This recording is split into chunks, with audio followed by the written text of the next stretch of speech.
But first of all, in this lecture this morning, we're going to look at the acid-alkaline balance. What is the acid-alkaline balance?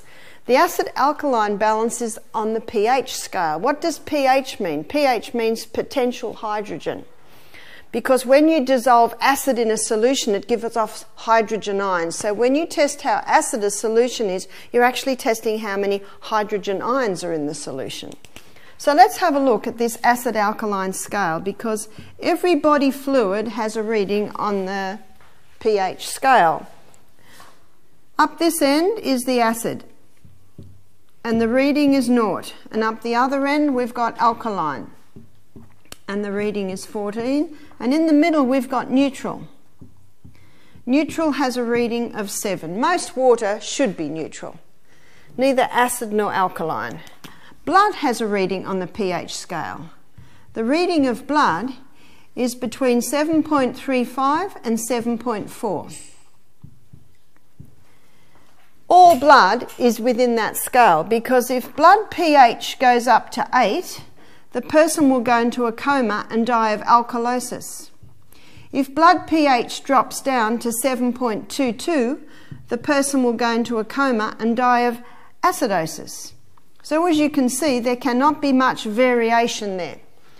Now, I've said this a few times this week, that the body is continually working to keep you alive. You were designed to heal.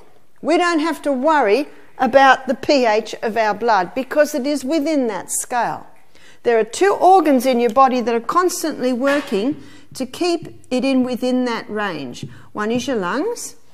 Did you notice this morning when you started climbing a hill that you started to breathe deeply?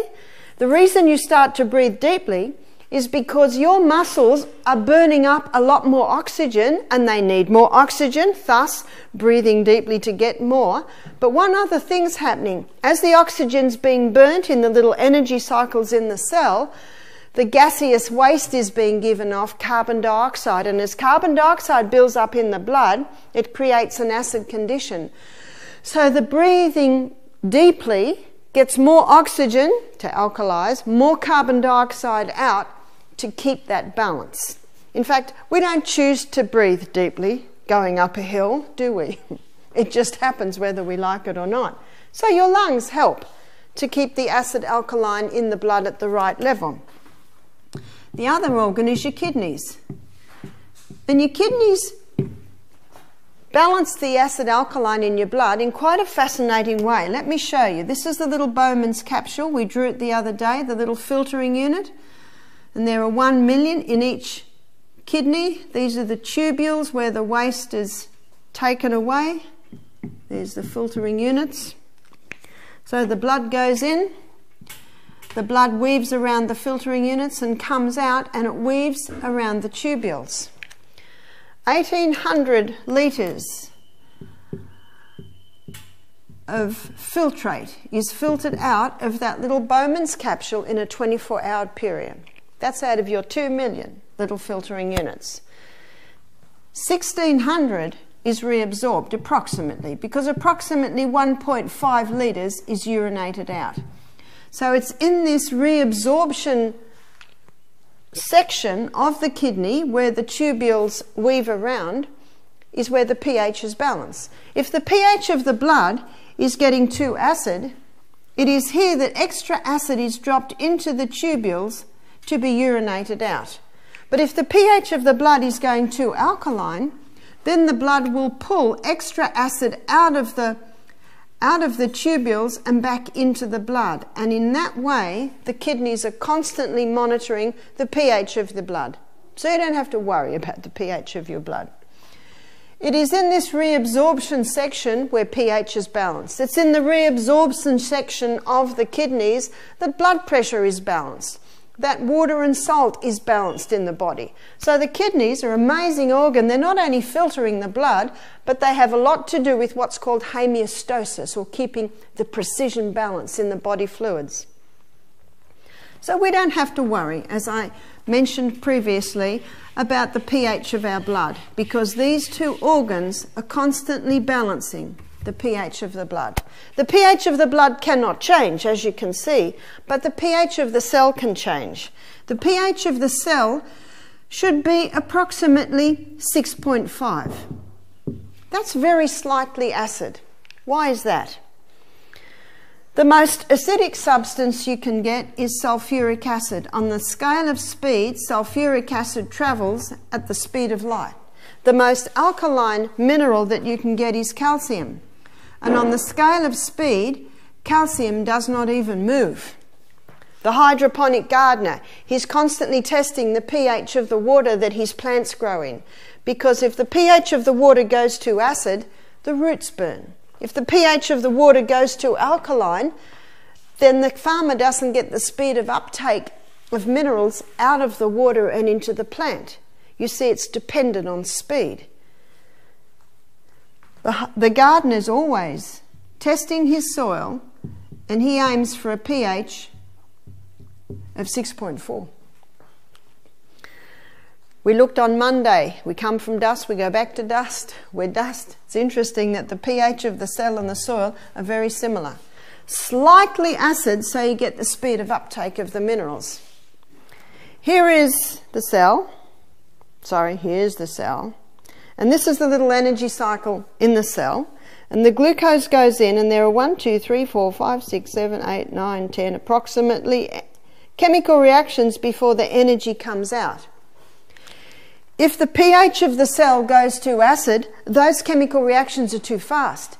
If the pH of the cell goes too alkaline, the little chemical reactions are too slow. So you see, the precision balance of the pH is very important, because those chemical reactions are happening by the millions as we sit and stand here. Coca-Cola, where does it stand? 2.6, way down here. It's a killer. Now let me give you an illustration here of how this can affect the body. I don't know about you, but some of my family, some of my friends are breaking every law every day. They're not breathing fresh air. Maybe they've got some old pillows. Maybe one guy, I said, I'm trying to find out why I see this fungus in your blood, this big yeast presence. And I was going through everything, and I couldn't. He'd not had antibiotics recently. I couldn't find out where. And I said, what about your bedroom? He said, oh, my bedroom.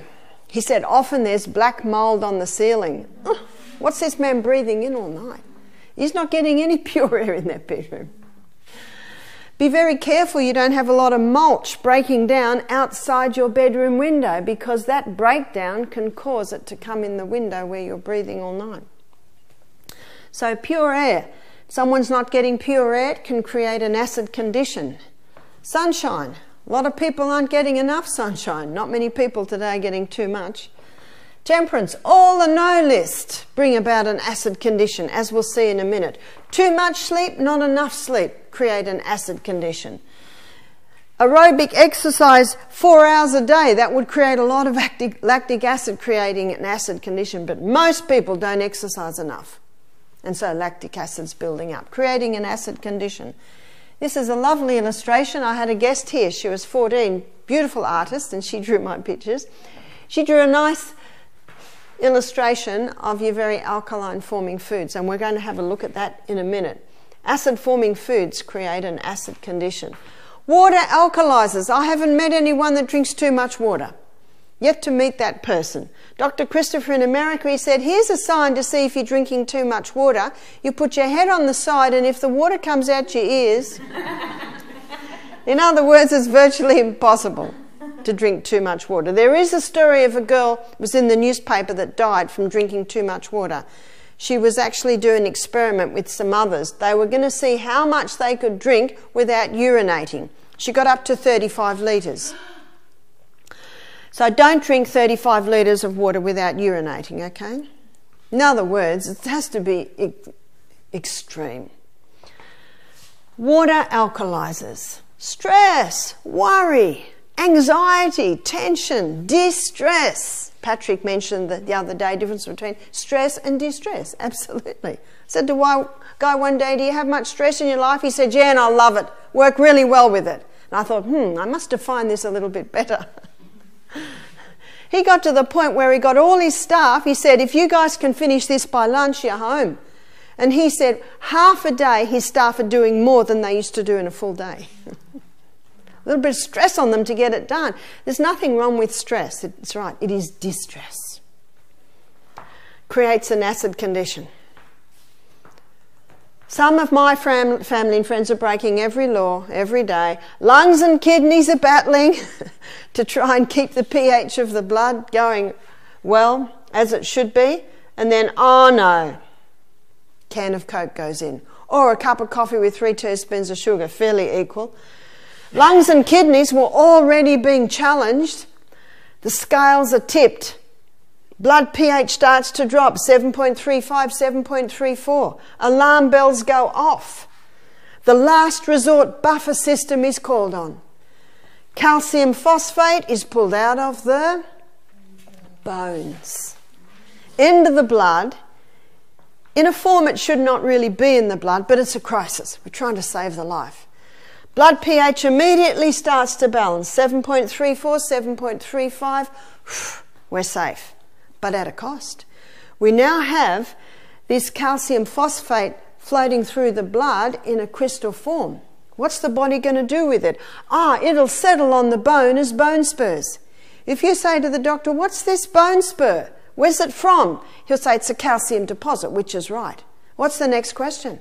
Why has the body put it on my bone and not in my bone? And because doctors don't study nutrition, a lot of them are unaware that it's because of what I was just telling you. Some of my friends are doctors and they know a lot about nutrition, but they've done their own research. A friend of mine told me recently, she said, you know, they're starting to put a little bit more nutrition into the doctor's 7-year med course. I said, great. Because they take the Hippocratical oath, but you know what Hippocrates said? Let food be your medicine and medicine be your food. I think a lot are being challenged because the medication's not doing it, as we all know. What else happens? Bone spurs get built up. And you all now know how to get rid of a bone spur, don't you? Castor oil compresses. Little by little, it'll break it down. I've got some good news. It'll never break your bone down. You see, herbs are synergistic. They work with the needs of the human body. And a bone spur is an unnatural formation. It can settle in the joints as gout, as arthritis. It can settle in the kidneys, contributing to kidney stones, gallbladder, contributing to gallstones. It can contribute to build up on the arterial walls. It can contribute to glaucomas, cataracts. Now, if glaucomas, cataracts aren't too advanced, and even if they're advanced, this is worth a try, 1 drop of castor oil in each eye before the person goes to bed can actually break down those deposits. Worth a go, isn't it? Got nothing to lose. Will not hurt your eyes. Remember, castor oil penetrates very deep and it cleanses and breaks up those unnatural formations. Won't happen overnight, but little by little they certainly can. I think that what I have just told you is a very good illustration of Newton's third law of motion. To every action, there is an equal and an opposite reaction. The Coke created a very acid condition. That's the action. The reaction from the body is to pull the calcium out, to negate it, and then we've got the results of that. I read in an old book one day, and I'll share this sentence with you because I think it says it so well about Newton's third law of motion. This law never ceases to act as nature's equalizer, setting in motion compensatory forces to remedy every imbalance. Isn't that the true cause of disease? The body reacting to an action. It's the law of action and reaction. But what affects the pH probably more than anything else is the food that we eat. Let's have a look at the effect of the food that we eat. I'm going to make a list of alkaline forming foods and I'm going to make a list of acid forming foods. The most alkaline forming food is the lemon. And you might say, lemon is acid. You're right. You test the lemon, it is acid. Acid where it should be, in the stomach where that should be acid. Because only in an acid environment can those enzymes work that break down your protein.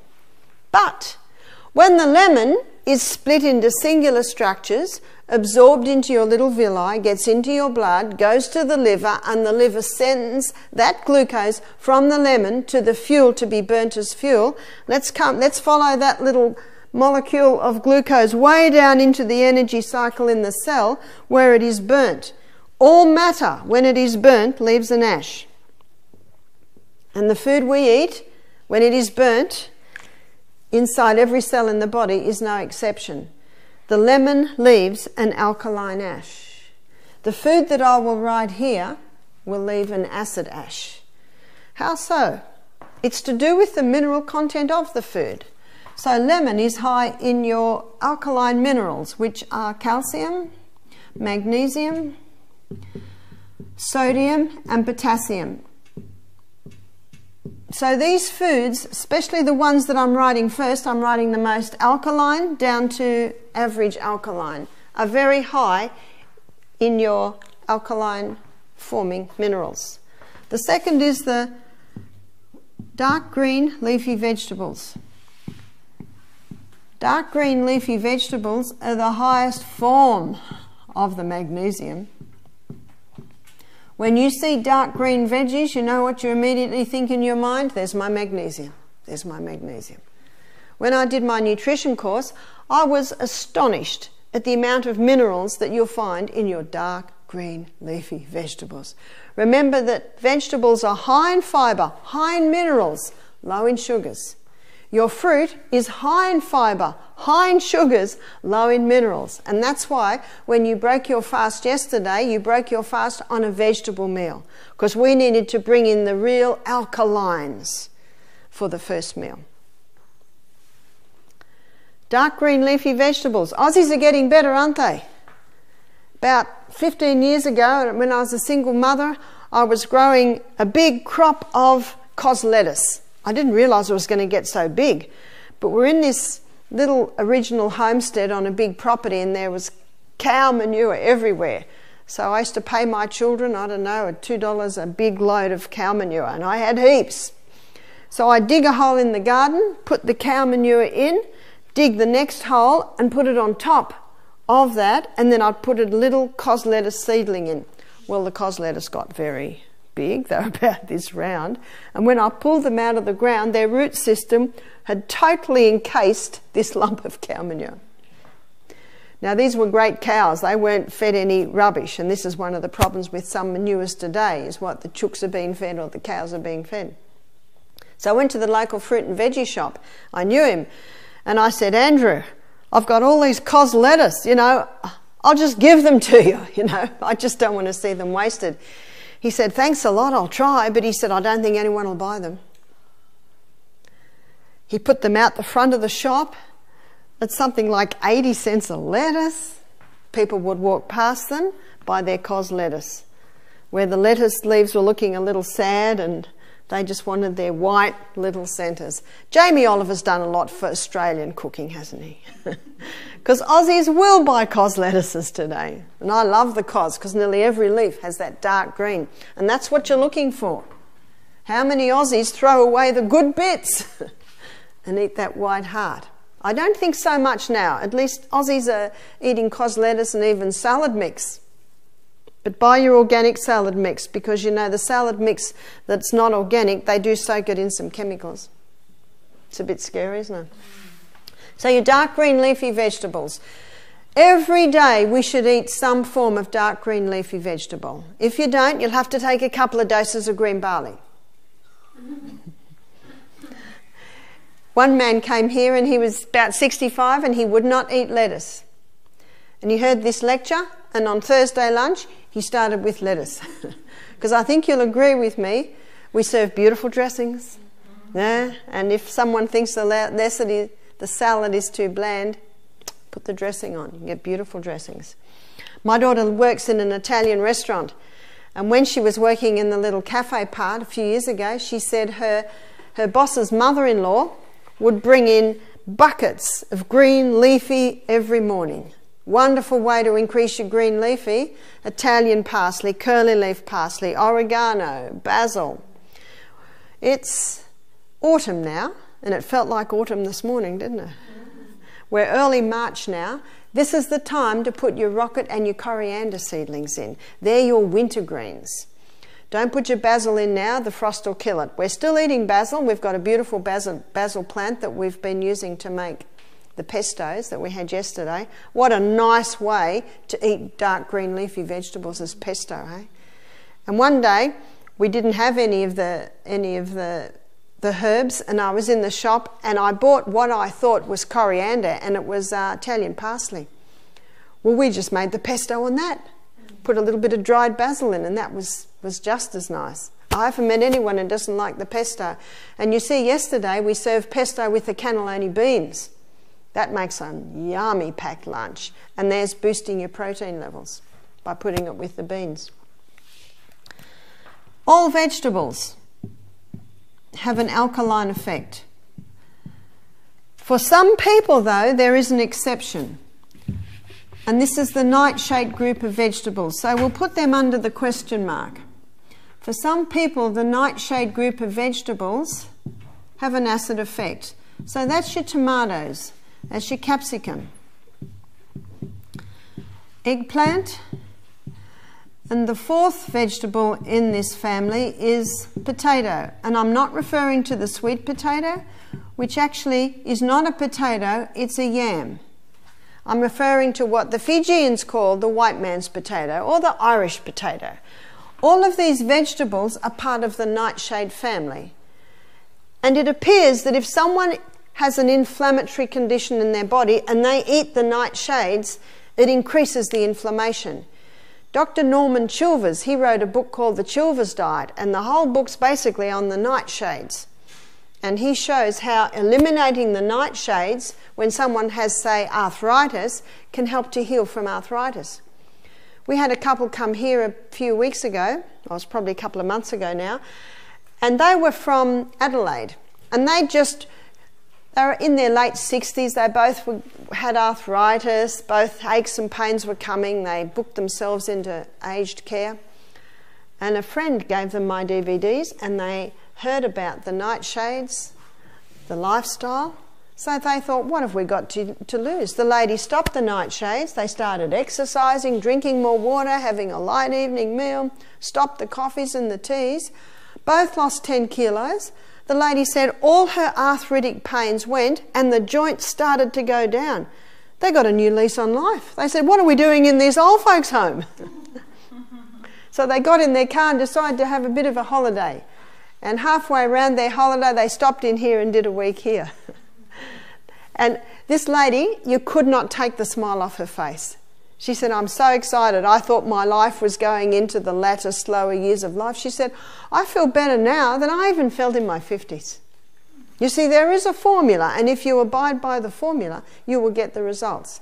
She said, do you think I could start eating some of the nightshades? I'm not sure, I said. Who will tell her? Her body will tell her. Absolutely right. One lady conquered her arthritis, started eating this, and in 1 week it was all back. I said, well, maybe the body's saying half a tomato 3 times a week. Maybe the body's... You see this? No one can tell you what your body can tell you. When my mother was 51, she died a cripple in a wheelchair with rheumatoid arthritis. So I know I have some strong inherited tendencies there. But remember, genetics loads the gun, but it is lifestyle that pulls the trigger. My body says to me, I can have a little organic tomato. I've never been able to eat it. In the last 6 months, I can. Have you ever heard of someone getting healthier as they get older? It's possible. Capsicum, my body says, don't even think about it. How does my body tell me that? It repeats on me all afternoon, and I actually feel a little ill. One lady said, I can eat red capsicum, but not green. I love to hear stories about what people's bodies are telling them. How many people eat it and then throw down the Mylanta, the antacids? Doesn't make any sense, does it? But I'm not criticising. Many people do that through ignorance. They know no better. Eggplant. Myself, I might eat a little eggplant once a week. Potato, I have a little potato most days. My husband has about 5 times the potatoes that I have. He's obviously not got a problem with the nightshade. So can you see, this is for you to play with. This is something you play with. The fine tuning is yours. One lady said, but I love that food. I said, how much do you love your arthritis? That's not forever, as this lady discovered. Something happens when you cook tomatoes. When you cook tomatoes with olive oil, and I think you'll agree with me, it's the nicest oil to go with the tomato. When you cook tomato with olive oil, something's released that is not available in the raw tomato. It is a potent antioxidant called lycopene. Raw tomato will deliver what cooked tomato won't, and cooked tomato will deliver what raw tomato won't. I don't believe in an all raw diet, and I don't believe in an all cooked diet. I think we should be having half-half. A lady rang me recently and she said, Barbara, I've got terrible irritable bowel. I had it 10 years ago, but I have been managing it. She's about mid-40s. I said, tell me what you're eating. She said, I'm having a big fruit salad for breakfast and the seeds. I said, I think you should stop the raw. She said, stop the raw? I said, just think of this. You just think of the lining of your gastrointestinal tract. What is raw carrot like when it hits it compared to soft carrot hitting it? She said, I never thought of that. I said, what are you having for lunch? I'm having a huge salad. I said, stop the salad. Just have cooked vegetables for lunch. Anyway, she was a bit hesitant because she had it in her mind she must have raw. I said, raw's very important, but you're in a crisis, and it's just for a period of time to settle down that stomach. I said, have slippery on before every meal and just have some gentle cooked food. She emailed me a week later, wow! She said, I'm totally over it. She said, I never ever connected the raw food with the irritation. Now, I believe most people eat too much cooked food and not enough raw. All raw is extreme, all cooked extreme. On an all raw diet, it's very difficult to get the protein that you need. So it should be a little bit of both. 1 cup of cooked legumes, say lentils, will deliver 15 grams of protein. 1 cup of lentil sprouts will deliver 6.9 grams of protein. Can you see sprouting it? Even though, you know, it's certainly very digestible, you actually bring it back to a plant. And you have to be very cautious with sprouts, especially in hot weather. They mould very easily. So if you do the sprouts, they really should be kept in the fridge. So a little bit of cooked and a little bit of raw is very, very important. I myself aim for about 50-50. And I had a lady come here who was absolutely huge. She went on a raw diet for a week. It was very good for her. But some people can't handle that much raw diet for a week. For someone who is a little underweight, they have to be very cautious of the all raw. Lady rang me from New Zealand. She's got breast cancer. She's conquering breast cancer. And she's been managing it very well for about 6 years now. She's very tall and very slim. And she'll be in her 70s now. She said, Barbara, I've been reading up on raw diet. I think I'm going to give it a go. And I said, be very cautious because you are just right on the weight. Any more and she would be underweight. I said, it's possible that you'll lose weight and you'll lose energy and you won't be able to get your protein. She said, I hear what you're saying, but I've been reading more on it and it sounds fantastic. You know when you can read a spiel and you think this is it? She emailed me a month later. She said, I've lost a lot of weight. She said, I've just got no energy. So we had to come in quickly with protein powders every meal and try and build her up again. Whereas the lady who was about 120 kilos, she went very well on the all raw diet for a period of time. So sometimes you'll do things to the body just for a period of time because of a certain condition. That's where you use it like medicine. So how do you know what you are? If you love this food, if it sits well with you, if you don't have arthritis, I'll say you get a tick. It's like the lady that said, I love that food. I said, how much do you love your arthritis? So not forever. My daughter Julia works she manages basically an Italian restaurant. She's hoping and praying she doesn't have my genes because she eats and cooks and this food all the time. Well, I was 30 when I gave birth to her, and I was actually going pretty good by then. I'd stopped the marijuana, stopped the alcohol, stopped the tea, stopped the coffee. Maybe I gave her a better gene pool. Isn't that interesting? It's what you do to your body before you give, or before you conceive, that has a lot to do with the gene pool that you give your children. She's, how old is she now? She's 38 now and still enjoying this food, so maybe she can do it. Fruit. Fruit has a question mark. One lady said, fruit's good. I said, fruit's fantastic. But for some people, they need to go easy on the fruit. Let's say someone has a yeast presence in their body and they eat a lot of fruit. The sugar in the fruit will feed the yeast. And by consuming the sugar in the fruit, the yeast gives off acetic acid. It gives off lactic acid. It gives off uric acid. And it gives off alcohol, creating the very condition that yeast fungus love to thrive in. That can bring the pH down to 5.5. And in a 5.5 environment in the cell, this is where fungus thrives. It's also where cancer thrives.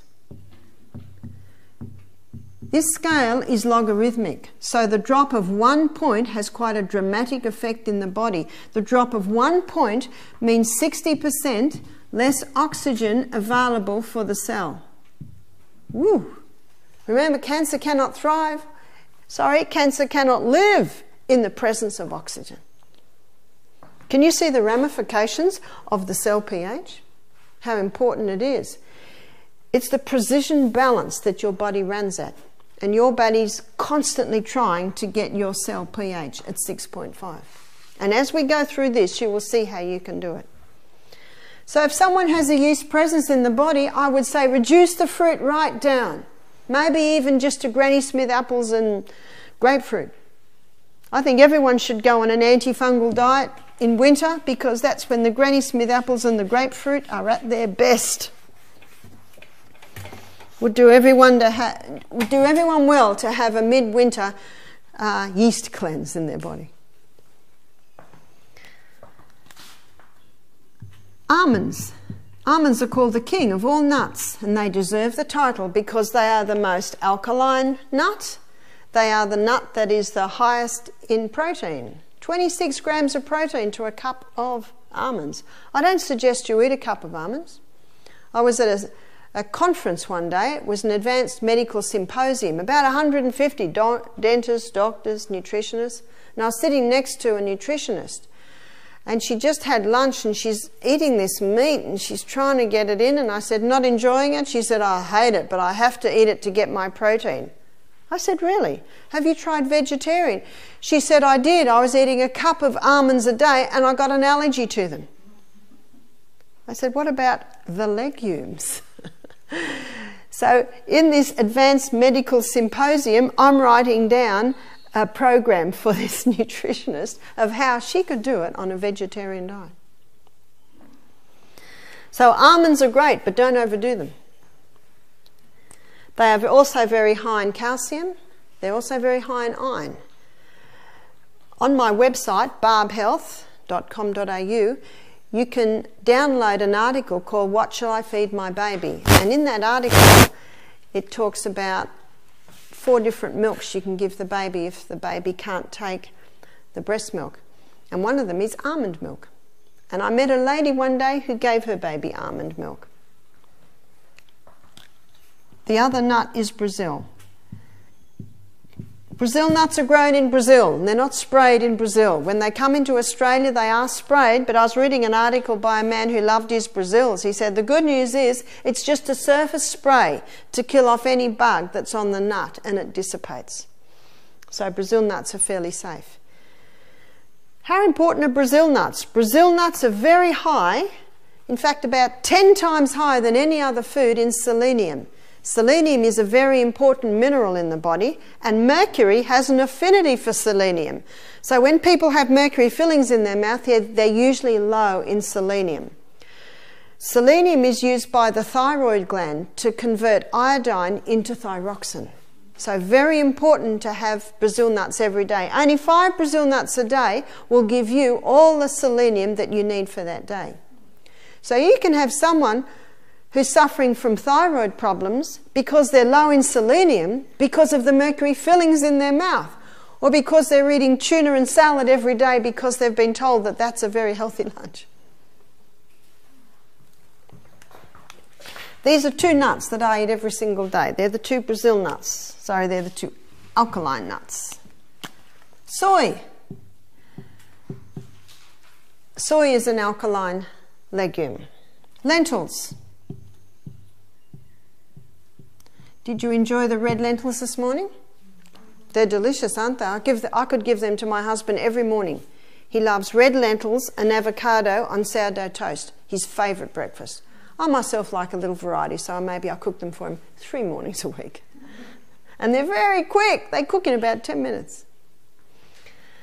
So lentils and lima beans. Lima beans are a big white legume. Very delicious legume is the lima bean. They cook up really nice and soft.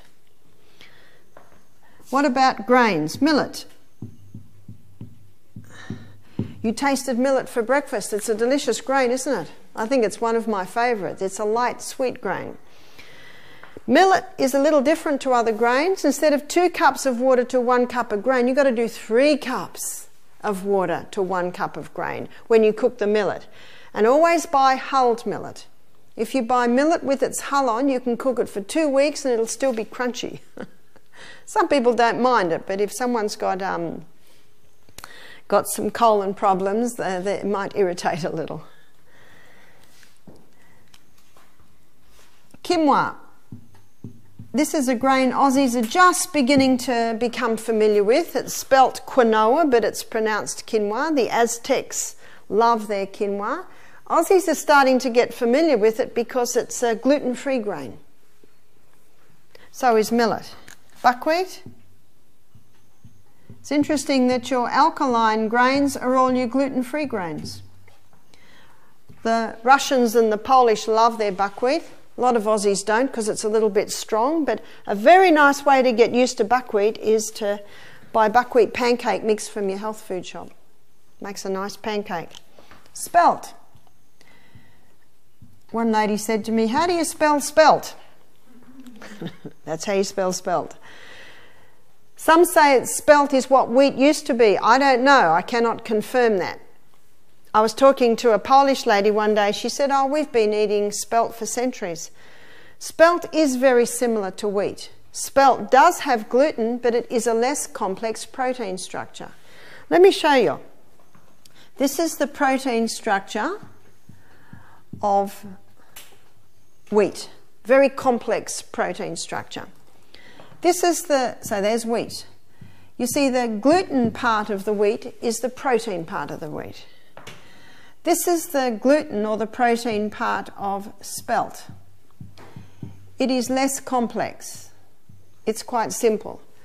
And when you turn your spelt grain into a bread by the sourdough method, so making sourdough spelt bread, that breaks the protein complex down even simpler.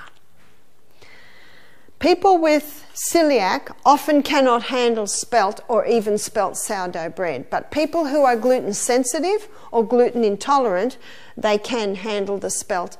And some cannot handle the spelt, but they can handle it as a sourdough.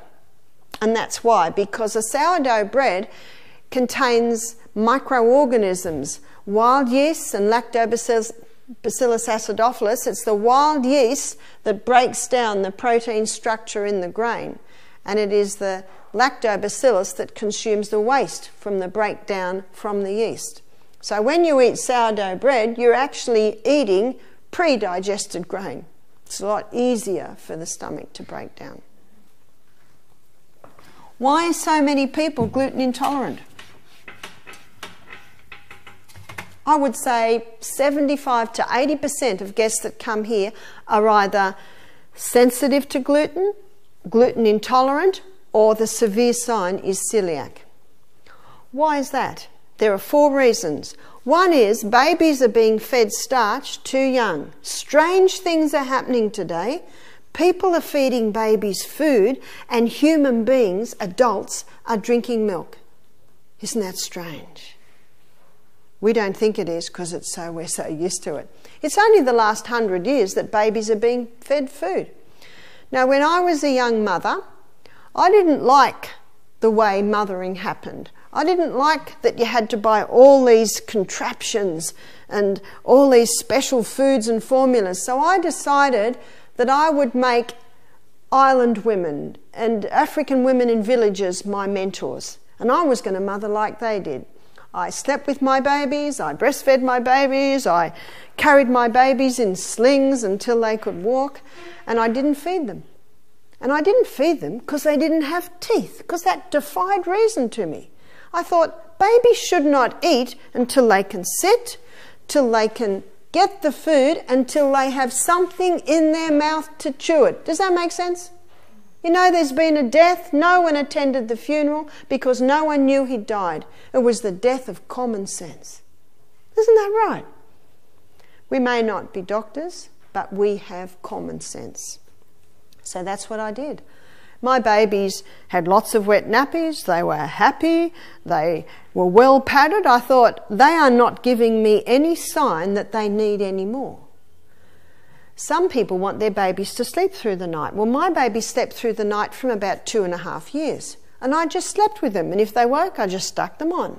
And people would say, give them something at night. They'll sleep through the night. Give them something at night. They're so knocked out from this food that they can't digest that they go...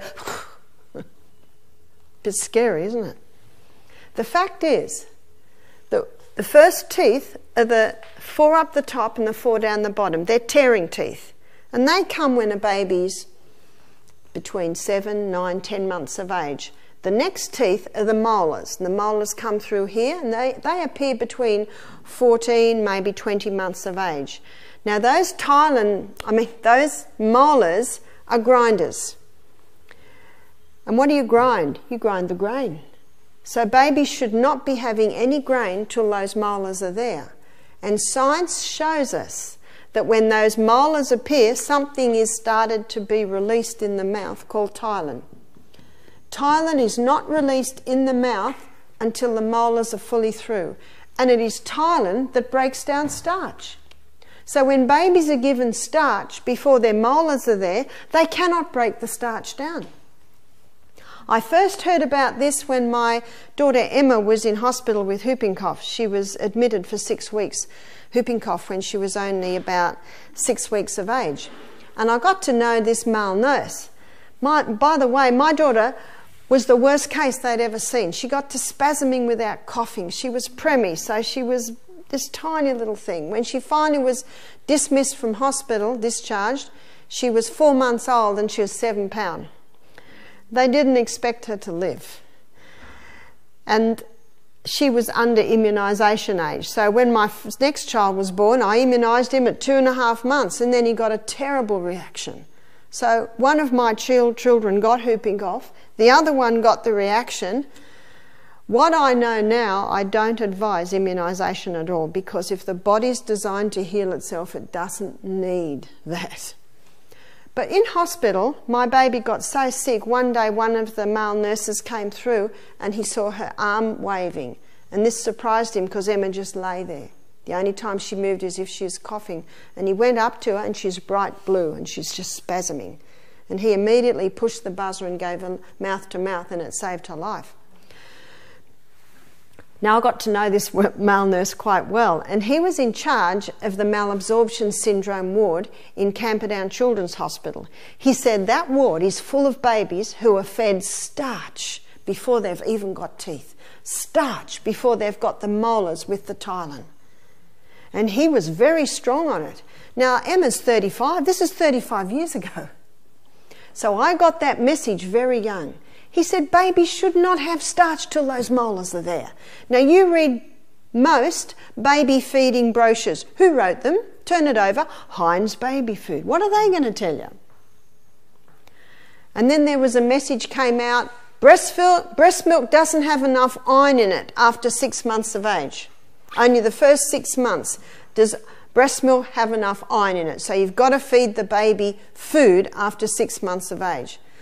And so I read this article in an ABA, Australian Breastfeeding Association article, where they got all these babies and they gave them the exact amount of iron as a supplement that was in the breast milk at the first 6 months. They all got diarrhoea. You see, God didn't make a mistake, hey? And that's the beauty of breast milk. Breast milk, when the baby's 2 weeks old, is perfectly designed for that baby's needs. Breast milk at 6 months, perfectly designed. Breast milk when the baby's 2 years old, perfectly designed. The breast milk changes as the baby grows. You can never get another milk to do that. So I didn't feed my baby's food. James, he's 34 today, built like this, you know, biceps like my thighs, master builder, smart guy, strong, healthy, fit. He did not eat any food till he was 16 months old. My daughter Emma, she did the same with her babies. She had twins running round, this tall, running round, little toddlers, and they'd never even tasted food. You'd never hear that, do you? She said, one's got the teeth, the other hasn't. I'm not going to give it to one until the other's got their teeth. And it certainly didn't hurt these little girls. Breast milk is perfect. And the baby should be the guide. When the baby can sit, when the baby can feed itself, when the baby has a good set of teeth to be able to chew the food. Does that make sense? Makes total sense. What's happening is, we're getting adults in their 30s, 40s, 50s developing gluten intolerance because of what they were fed as babies. So that's one of the reasons we're seeing so much gluten intolerance. Malabsorption syndrome is set up in the gut because this starch is coming down and it hasn't been broken down. Number 2, Aussies overdo gluten. Let's have a look at how many of these foods have gluten. Most cereals, all breads, all cakes, all pizzas, all pies, all pastas.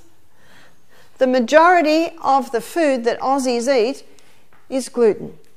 Let's have a look. Wheat bix and toast for breakfast, cake biscuit mid-morning, sandwiches or pies for lunch, cake biscuit mid-afternoon, pasta, pizza for tea. What's that? 100% gluten. It's just overdoing the gluten. Number 3. Most wheat in Australia today has been hybridised to produce more gluten. Why? Well, then the pasta doesn't fall apart. Then the bread doesn't crumble because gluten gives it its elasticity. So if you have a look at grain in its natural state compared to grain today, today's grain has sometimes 3 times the gluten as it had in its traditional state. And the 4th reason is most grain today, most wheat today is grown with superphosphates. We had a wheat farmer's wife here, only about 3 months ago. And I was asking her, she said, yeah, they all grow it with superphosphate. We don't do it anymore, we just lease out our land, but they grow it with superphosphate. Superphosphate produces show ponies of vegetables, of grains, look good, but it doesn't have the minerals. Too much phosphorus, which is an acid-forming mineral. You see, when superphosphate's put in the soil, it kills all the microorganisms in the soil because it's so harsh. And it's the microorganisms in the soil that are responsible for pulling the minerals out of the soil and putting it into the plant. So when the human being eats that wheat, it doesn't have the essential minerals that are necessary to break down the gluten. So they're the 4 reasons why we're seeing so much gluten intolerance. So very important, if you know a mother, download the article on my website and just say, read this. Yeah? What was that called again, that website, Barb? Barb Health. The website is Barb Health, www.barbhealth, B-A-R-B-H-E-A-L-T-H, barbhealth.com.au. All your seeds are alkaline. Down here we're getting to neutral, which is most of your oils, maple syrups, honeys. They're about neutral. The most acid-forming substance you can put into your body is the pure crystallized acid that's extracted from the sugarcane plant. A green leafy food is sugarcane. It is not acid-forming in its natural state. But when you extract that acid called sugar out of it. Have a look at where Coke is. Meat. Meat in its nature, when it's broken down to food and taken into the energy cycles in your cell, is very acid forming. Aged cheese. What's the blue in the blue vein cheese? The blue in the blue vein cheese is mould. So all your aged cheese, they have their flavour because of the yeast.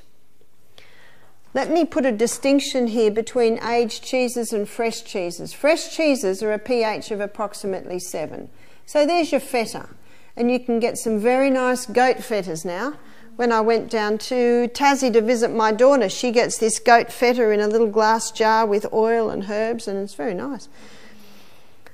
I was at my daughter Julia's in Mildura at the restaurant there. She said, "Mum, let me make you a goat cheese and tomato on crusty sourdough bread." I said, "Goat's cheese."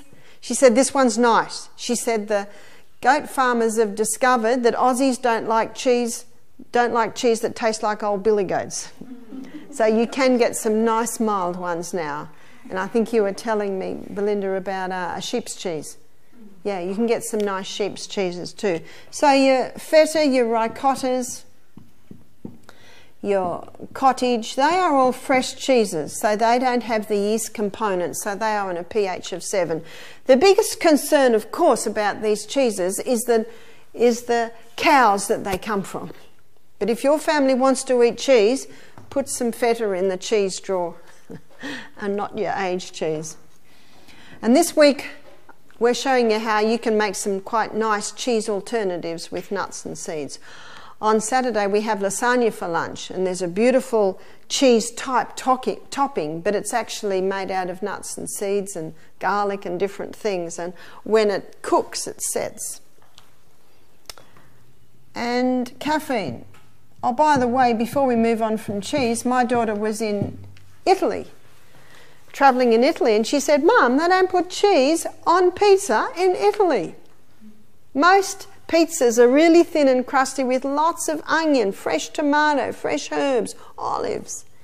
There are some types of pizza that they put a mozzarella on, but it's like a fresh light one, very much different to one we have in Australia. It's actually an American thing, putting all this cheese on top of pizza." Caffeine. All your caffeine foods and drinks have an acid effect in the body, as can be seen by where Coke sits. One of the dangers too with caffeine is that it not only has this acid effect, but it leaches calcium and magnesium out of the body. So it can be responsible for magnesium and calcium depletion in the body. Alcohol is not a food, but it creates an acid condition. Tobacco is not a food, but it also creates an acid condition in the body. All other grains, all other legumes, and all other nuts create an acid condition. To maintain the cellular pH of 6.5, we need to be having 20 to 30% acid-forming foods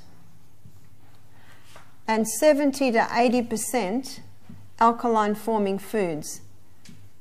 That ratio will maintain the 6.5. And I'm sure you're not surprised to hear me say that that 20 to 30% should come from this little section here. But sadly, the sick vegetarians that I meet, have you met some sick vegetarians? I've met some very sick vegetarians, and I find that they're eating here. And that is creating this high carbohydrate diet that has all the corresponding problems we've been talking about. The diabetes, the weight gain, high carbohydrate, high sugar, feeding the cancer. Overworking the pancreas, more cholesterol's made. What would most Aussies' ratio be? 90%, 10%? One of the easiest ways to shift the ratio is to increase the vegetables. Increase the dark, green, leafy vegetables. That's an easy way to do it. You see, it's not that this section is bad. This section is very important to keep the balance, because you don't want to go too alkaline either. It's all a matter of balance. The meals that we will be serving you will be an illustration of how you can do it. And the easiest way is just to increase your vegetables and your dark green vegetables. You can actually bring some of these grains over to here a little bit more by culturing them in the sourdough method. So when you eat sourdough spelt bread, well, it's already some alkalizing, but it'll shift it up to more alkaline. You can get sourdough wheat bread, sourdough rye bread, sourdough spelt bread. It's just the process by which the bread is made and rises. And traditionally, in Europe, that's the only way bread was ever made. The yeast bread that we get in Australia today, they've hybridised the yeast. They've extracted that yeast strain because they want it to rise in half an hour. It actually causes the grain to explode, whereas the sourdough process, it actually causes the grain to blossom like a flower. And it's much easier to digest. You can eat sourdough bread hot out of the oven, but you cannot eat yeast bread hot out of the oven. It's indigestible. So again, it's going back to the old ways, isn't it? The old traditional, tried and true ways. I'm going to give everyone a break now. Please have a 5-minute break, and when you come back, we're going to look at fantastic fats.